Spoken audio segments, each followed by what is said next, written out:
News Malayalam impact. കാഴ്ച പരിമിതിയുള്ള വിദ്യാർത്ഥികൾക്കുള്ള Braille ലിപി പാഠപുസ്തകങ്ങളുടെ വിതരണം ഈ മാസം പൂർത്തിയാക്കുമെന്ന് വിദ്യാഭ്യാസ മന്ത്രി. ഓണപരീക്ഷയാകാറായിട്ടും പാഠപുസ്തകം ലഭിക്കാത്ത +1 വിദ്യാർത്ഥികളുടെ പ്രശ്നം ന്യൂസ് മലയാളം വാർത്തയാക്കിയിരുന്നു. വിവരങ്ങളുമായി രതീഷ് വാസുദേവൻ നമുക്കൊപ്പം ചേരുകയാണ്. രതീഷ്, സർക്കാരിന്റെ ഇടപെടൽ വളരെ വേഗത്തിൽ നടപ്പിലാകട്ടെ. തീർച്ചയായും ബിനിൽ, നമ്മൾ ആ പ്രയാസം ബ്രെയിലി ലിപിയിലുള്ള പാഠപുസ്തകങ്ങൾ പഠിക്കുന്ന +1 കാഴ്ചാപരിമിതരായ വിദ്യാർത്ഥികളുടെ പ്രശ്നങ്ങൾ കൃത്യമായി നമ്മുടെ വാർത്തയിൽ പ്രതിപാദിച്ചിരുന്നു. ഇത് ശ്രദ്ധയിൽപ്പെട്ട വിദ്യാഭ്യാസ വകുപ്പ് വളരെ ക്രിയാത്മകമായി ഇടപെട്ടു എന്നതാണ് ഏറെ സന്തോഷകരമായ കാര്യം. ഈ മാസം തന്നെ കാഴ്ചാപരിമിതിയുള്ള വിദ്യാർത്ഥികൾക്കുള്ള ബ്രെയിലി ലിപിയിലുള്ള പാഠപുസ്തകങ്ങൾ പൂർണ്ണമായും വിതരണം ചെയ്യുമെന്നാണ് മന്ത്രി വ്യക്തമാക്കിയിട്ടുള്ളത്.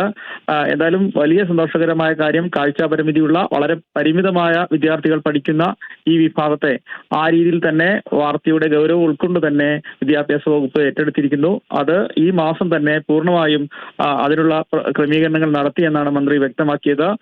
ഈ മാസം തന്നെ കാഴ്ചാപരിമിതരായ ഈ വിദ്യാർത്ഥികൾക്കുള്ള പാഠപുസ്തകങ്ങൾ അവരുടെ കൈകളിലെത്തും എന്നാണ് ഏറെ സന്തോഷകരമായ വാർത്ത മന്ത്രി പങ്കുവച്ചത്. ബിനിൽ, ശരി, സന്തോഷകരമായ ആശ്വാസകരമായ ഒരു വാർത്തയാണ്. ആ വിദ്യാർത്ഥികൾക്ക് രതീഷ് വാസുദേവനാണ് വിവരങ്ങൾ നൽകിയത്.